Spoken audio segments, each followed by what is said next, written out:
నిన్న జరిగినటువంటి కేకేఫై యాక్సిడెంట్లో రాచపల్లి శ్రావణ్ కుమార్ అనే జనరల్ మజ్దూర్ అసిస్టెంట్ విత్ ఎస్డెల్ ఆపరేటర్గా అతను విధులు నిర్వహిస్తున్న సమయంలో సైడ్ ఫాల్ అయి సీరియస్ అయినటువంటి దెబ్బలు తగిలిన వెంటనే హాస్పిటల్ తరలించడంలో మధ్య మార్గంలోనే ఆయన అన్కాన్షియస్కి వెళ్ళిపోయి ప్రాణాలు ఇవ్వడం జరిగింది.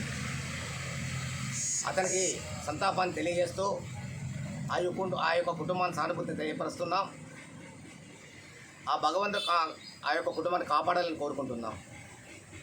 అతను చిన్న వయసులో 32 సంవత్సరాలుగా ప్రాణాలు పోవడం అంటే ఆ కుటుంబానికి తీరని అన్యాయం జరిగిందని చెప్పొచ్చు. ఇలా మేము ప్రధానంగా సింగరేణి కోఆపరేటివ్ ఎంప్లాయీస్ యూనియన్గా మేము ఎప్పటికప్పుడు యాజమాన్యానికి అప్పీల్ చేస్తూ కరపత్రాల రూపంలో కానీ పోస్టర్ రూపంలో కానీ స్టేట్మెంట్ రూపంలో కానీ ఎప్పటికప్పుడు రక్షణ విషయంలో సాయశక్తుల మా సింగరేణి కాలేజ్ ఎంప్లాయీస్ సిఐడిగా ప్రతి విషయాన్ని మేము యాజమాన్యాన్ని తెలియపరుస్తున్నాం.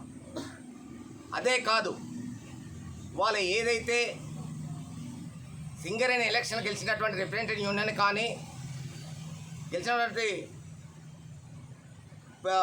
ఏఐటీసీ యూనియన్ కానీ ఈ రెండు యూనియన్స్ కూడా సేఫ్టీ మైండ్ కమిటీలలో వాళ్ళ ప్రాధాన్యత ఇవ్వకుండా కార్మికుల సమస్యలు పట్టించుకోకుండా రక్షణ లేనటువంటి పరిస్థితి కనపడుతుంది. ఆ రక్షణ విషయంలో కనీసం డిస్కస్ చేసే పరిస్థితి కూడా కనపడట్లేదు. మేము ఒకటే అప్పీల్ చేస్తున్నాం, ఇవాళ ప్రతి ఒక్క కార్మికుడు ప్రాణాలు పోయిన తర్వాత అన్ని యూనియన్స్ వచ్చి సానుభూతిని తెలియపరచడం కాదు, కార్మికుడు చనిపోకముందు కార్మికుడు యాక్సిడెంట్ జరగకముందు మేము గెలిచినట్టు మా పాత్ర ఏంటి, మీ సేఫ్టీ కమిటీలో మేము ఏం పని చేయాలి, రక్షణతో ఎవరైనా పని చేస్తుందా లేదా, మైనింగ్ స్టాఫ్ పట్టించుకుంటుందా లేదా, గని హెచ్ఓడి పట్టించుకుంటుందా లేదా అనే విషయాన్ని మీరు డిస్కస్ చేయవలసిన బాధ్యత ఎంతైనా ఉంది. కానీ దాన్ని మీరు అమలు చేయట్లేదు. ఏదైతే మీరు సేఫ్టీ కమిటీ ఉన్న మెంబర్స్ని సీనియర్స్ వాళ్ళని పెట్టుకొని అన్ని కేటగిరీలు కనుక సేఫ్టీ కేటగిరీలు కనుక పెట్టుకుంటే వాళ్ళ అనుభవం ప్రకారంగా సేఫ్టీలో జరిగే విషయాలను డిస్కస్ చేసేటువంటి అవకాశాలు కనపడతాయి. కానీ దాన్ని తుంగలో తొక్కి మీకు అనుకూలమైన వ్యక్తి బదిలీ వర్కర్లను కూడా సేఫ్టీ కమిటీలో పెట్టుకోవడం మూలంగా అతని రక్షణ విషయం తెలియకపోవడం మూలంగా వాళ్ళ కార్మికులకు అన్యాయం జరిగేటువంటి పరిస్థితి కనపడుతుంది.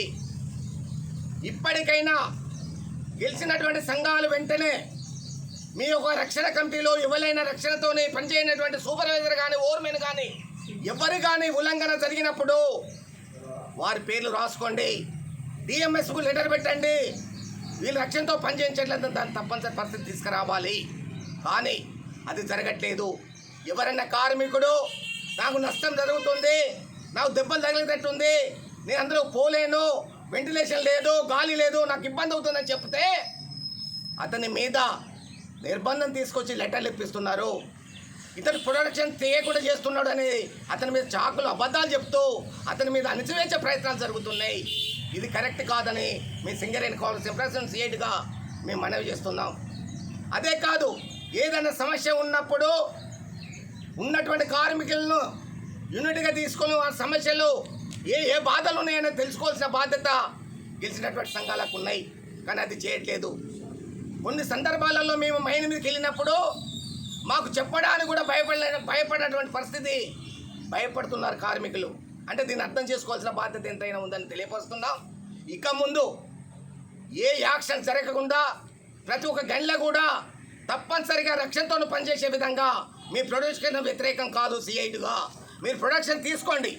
అదే కాదు, వాళ్ళ కేకేఫై మైను చాలా పైకి వస్తుంది, బీసేఫ్లో నడుస్తుంది మైను, చాలా ఇబ్బందికర పరిస్థితిలో కేకేఫై మైన్ నడుస్తుంది. ఒక 3 రోజుల కిందనే 100% టార్గెట్ దాటిందని కార్మికులను అభినందించినటువంటి పరిస్థితి వాళ్ళ మందపేట డివిజన్ యాజమాన్యం ప్రకటించింది. సంతోషం, 100% దాటింది సంతోషం. కానీ ఆ 100% ఎట్లా దాటింది, రక్షణతో పనిచేస్తుందా లేదని తప్పనిసరి అబ్జర్వ్ చేసవలసిన బాధ్యత యాజమాన్యంపై ఉందని చెప్తున్నాం. అదే కాదు, ఇవాళ రక్షణతో కనుక పనిచేయకపోతే ఇబ్బందికర పరిస్థితులు ఏర్పడుతున్నాయి. కాబట్టి రక్షణతో పనిచేయాలని ప్రతి ఒక్క కార్మికుడు కోరుకుంటున్నాం. చిన్న నిర్లక్ష్యంతో ఒక ప్రాణం పోయింది. మేము అంటున్నాం, ఇవాళ సేఫ్టీలో మైనింగ్ సర్దార్ ఉన్నా, ఓవర్మెన్ ఉన్నా, అండర్ మేనేజర్ ఉన్నా, మనకు కూడా ప్రతి ఒక్క కార్మికుడు కూడా రక్షణ గురించి కనీసం అక్కడున్న మీ నిలబడ్డ ప్లేస్లో ఈ తాటు బాగుందా, సైడ్ బాగుందా, రూపు బాగుందని మనం కూడా ఒకసారి అబ్జర్వేషన్ చేసుకోవాల్సిన బాధ్యత ప్రతి ఒక్క కార్మికునికి ఉందని కూడా తెలియపరుస్తున్నాను. ఎందుకంటే ఒక సూపర్వైజర్ వచ్చి ఇక్కడ బాగలేదు అనే బదులు మనమే ఇక్కడ బాగలేదని, ఇక్కడ పనిచేయలేదనే విషయాన్ని తప్పనిసరిగా అక్కడ ఉన్న యాజమాన్యం తెలియపరచాల్సిన బాధ్యత ప్రతి ఒక్క కార్మికునికి ఉంది. మనం చనిపోయిన తర్వాత మన కుటుంబం ఆగమైపోతుంది. కాబట్టి మనం మెయిన్గా మన ప్రాణం ముఖ్యము, అక్కడ ప్రొడక్షన్ ముఖ్యం కాదు. మా అంటే ఒక లెటర్ ఇస్తారు కావచ్చు, ఇబ్బందులు పెడతారు కావచ్చు, దాన్ని పట్టించుకోవాల్సిన బాధ్యత లేదని కూడా మేము అప్పీల్ చేస్తున్నాం. ఒకవేళ అలాంటి పరిస్థితులు కనుక మీకు జరిగితే మీ మీద నిర్బంధం కనుక తీసుకొస్తే రక్షణతో పనిచేసే పద్ధతులు మీరు ప్రకటించినప్పుడు కనుక ఎవరైనా యాజమాన్యం మీ అటాక్ చేస్తే మేము సిఐటిగా మీకు ముందున్నాం, మీకు బలాన్ని ఇస్తాం, మీ ముందుంటాం, మిమ్మల్ని కాపాడుకుంటాం, మీకు సపోర్ట్ చేస్తామనే విషయాన్ని కూడా మీ సింగరేట్ కాల్స్ రిప్రజెంటేటివ్ సిఐటిగా మీకు తెలియపరుస్తున్నాం. ఇవాళ లాభాల వాటా ప్రతి ఒక్క కార్మికుడికి ఇప్పటివరకు ఇవ్వాలి. మరి లాభాలు ఎన్ని వచ్చినాయినా ఇప్పటివరకు యాజమాన్యం ప్రకటించట్లేదు. మరి ఇవాళ గెలిచిన సంఘాలు ఏం చేస్తున్నాయి? మాట్లాడవలసిన బాధ్యత ఉంది. అదే కాదు, వాళ్ళ ఇన్కమ్ ట్యాక్స్ పేరు మీద సంవత్సరానికి 3 నెలల రూపాయలు ఇన్కమ్ ట్యాక్స్ మీద కట్ అవుతున్నాయి. వాళ్ళ పెరిస్ట్ మీద ఇన్కమ్ ట్యాక్స్ కోటి లెవెల్ అమలు అవుతుంటే సింగరేణిలో అమలు చేయించేటువంటి పరిస్థితి ఇవాళ గెలిచిన సంఘాలు చేస్తున్నాయి.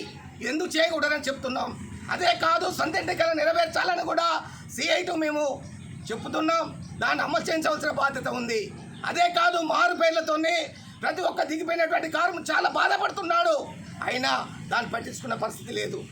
ఇంకో విషయం, ముఖ్యమైన విషయం ఏంటంటే వాళ్ళ మెలికడి బో ద్వారా కారుణ నిమ్మకాల ద్వారా అనిపెట్టి చేయవలసిన బాధ్యత యాజమాన్యంపై ఉంది. ఓకే, మేము అంటున్నాం సిఐటిగా, అయ్యా నువ్వు కారు నిమ్మకాలు బంద్ పెట్టు, ఇవాళకైతే 24 నెలలు సర్వీస్ ఉందో ప్రతి ఒక్క కార్మికుని పిలిచి అతన్ని అనిపించే తన కుమారునికో బిడ్డకో ఉద్యోగం ఇవ్వాలని మేము అప్పీల్ చేస్తున్నాం. కానీ ఈ మధ్య కాలంలో ఒక 48 మంది కార్మికుల్ని స్పెషల్ ట్రీట్మెంట్ కొరకు హైదరాబాద్ రెఫర్ చేసి 8-9 నెలలు ఉంచుకొని ఈరోజు వాళ్ళని అండర్గ్రౌండ్ అన్ఫిట్ చేయకుండా, మన మెడికల్ అన్ఫిట్ చేయకుండా ఫిట్మెంట్ డ్యూటీ ఇచ్చారు. వాళ్ళు చాలా అన్యాయం జరిగింది. ఇది పద్ధతి కాదు, ఇది కరెక్ట్ కాదు. కాబట్టి దీన్ని వెంటనే ఎవరైతే అన్యాయం జరిగిందో వాళ్ళు వెంటనే మనం రివ్యూ మెడికల్ చేయవలసిన బాధ్యత ఎంత అయిందని కూడా సింగరేణి కాల్స్ మేము అప్పీల్ చేస్తున్నాం. తప్పనిసరిగా యాజమాన్యం కానీ వాళ్ళటువంటి గెలిచే సంఘాలు కానీ ప్రాతినిధ్య సంఘాలు కానీ ఇవన్నీ తప్పనిసరిగా చొరవ చూపి వారు న్యాయం చేయవలసిన బాధ్యత ఎంతైనా ఉందని తెలియపరుస్తున్నాం.